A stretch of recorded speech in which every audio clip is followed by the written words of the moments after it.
When somebody calls your dental practice and speaks to your receptionist, what image do they conjure up in their mind about you, your practice, and your staff? Do they think of this? Or do they picture something like this? Or do they conjure an image of this or this? Your success as a dentist and the success of your practice is really at the mercy of your team. If you've got the right people working for you, they will find ways to, raise you up. If you've got the wrong people working for you, they will find ways to bury you. They're going to find many clever and subtle ways that are going to hold your practice back from ever becoming a success. In this video, I'm going to share with you how you can find the best dental receptionists, the kinds of people that you need working in your practice if you want to double or triple your production. Stick around. In the famous book, Good to Great, Jim Collins introduces this idea that if you want a successful business, you need to get the right people on the bus, you need to get the wrong people off the bus, and you need to get the right people into the right seats. Finding good people for any kind of business is difficult, but it's especially challenging for dentistry for a number of reasons. For one, there just aren't that many well-trained dental receptionists out there. There's not enough people to go around. There's new dental practices opening up every day all across the country, much faster than there are dental staff to fill those positions. Now, COVID didn't help much either here, and many industries are now facing the impact of, the Great Resignation. And a lot of experienced dental staff, they become burnt out and they're looking for other careers, and it just really compounds the problem. Whenever we speak with a dentist and we show them what's really happening day to day in their office, how new patients are being talked to, the impression that their staff creates when a new patient calls, we inevitably hear from them, I know it's not good, I know I don't have the right people with me, but what can I do about it? I can't find anybody else. Now, when I ask them, what have you done to find people? Oftentimes, all they've really done is they've put up a job post on Indeed and they said, we're looking for an experienced dental receptionist, and that's about it. And they say, see, look, we posted and nobody's applying, it's so hard to find people, nobody wants to work. I then ask them, why are you looking for an experienced dental receptionist? Why don't you just look for, somebody with customer service experience? Maybe they were a bartender or a waitress, or they worked at a call center. You just need somebody with a great personality who, has experience dealing with customers, and you can just teach them, how to take a new patient call, how to use your patient management system. It's not that hard. It always baffles me how many dentists' initial reaction is, no, that wouldn't work. The person really needs to know a lot about dentistry or they wouldn't really be successful in the role. Despite them never actually having tried this, despite the fact that this is exactly what most successful practices do, it is exactly what most successful DSOs do, it's really what most successful businesses in general are doing. RevUp Dental monitors tens of thousands of new patient calls per month. In 2022, the average experienced dental receptionist booked only 33.8% of new patient calls into appointments. Now, let that sink in for a second. The average practice needs, 3 new patients calling before their experienced dental receptionist manages to convince just one patient to actually come in for an appointment.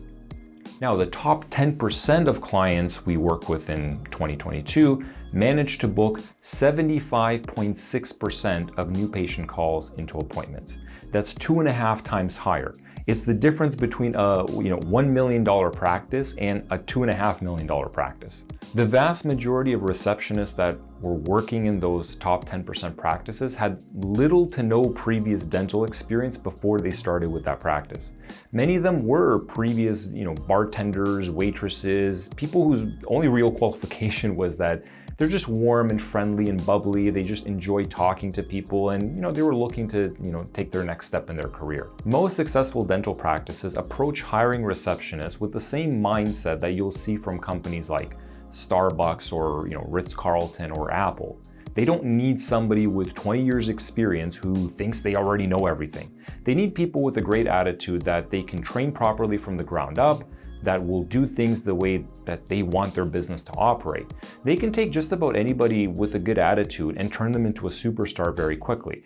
or they can get rid of them very quickly if it turns out that, they're just not a good fit.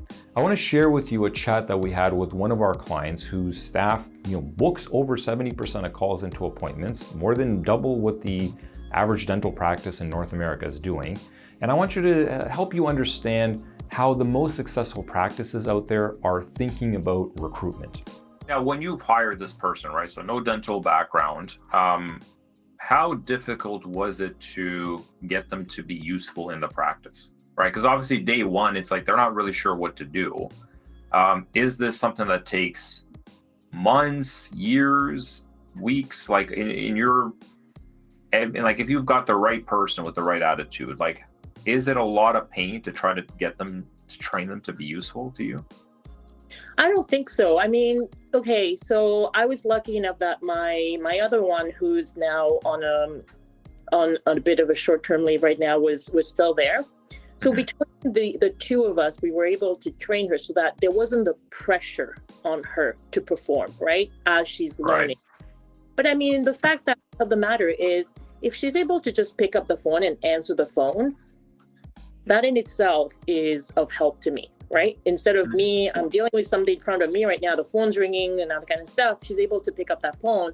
That's value. That's another set of hands. She may not know what to do, but she can at least, figure it out and then try to get the help. My opinion, my view of how long it takes to train a person and really become valuable, they can help do the operational stuff within the first couple of weeks. Booking patients, even within a week. So I have a training checklist and I have it day by day. This is what you learn today so that I don't overwhelm the person, right? Today is all about how to book patients. I don't want you to worry about anything else or, answering the phone call, just saying what we say so that we're consistent. So then they build up from there. I always say where they become really valuable is when in and about the 3-4 months mark, when they've started recognizing the patients, building those relationships. And now it's the stuff that I cannot put on paper about this person likes this person is, has this preference. That's when they really start become valuable to me, right? Because the first few months, anybody can pick up something and help, like, you can help carry whatever. Day one. Where they start adding value to the office is when they start building the relationships and having those relationships return back, and they start building on that. If you want to build a great restaurant, you need great food and great customer service. And similarly, if you want to build a very successful dental practice, you need great dentistry and great customer service. But that great customer service part is what's lacking in most dental offices. And the reason that it's lacking is most dentists feel that they need somebody with dental experience. They need somebody that has already been doing this for a couple of years and knows the patient management system and knows the insurance and all that stuff. The good customer service part is, in their eyes, is kind of it's a nice to have. But if you think about it, it's kind of the other way around. The good customer service part is essential. It's practically the only thing that really matters. And the dental experience is what's an optional nice to have. Reluctant to hire outside of dentistry because when they're hiring, they're probably in a panic mode, right? Like, we just have to get somebody in type of stuff. So you're trying to fix the short term with somebody that hopefully will know what to do or will. Yeah, they can be up and running very fast. But it's long-term pain. Whereas if you go outside, it's a little bit more painful at the beginning, but then, if that person is the right person, then you're cruising.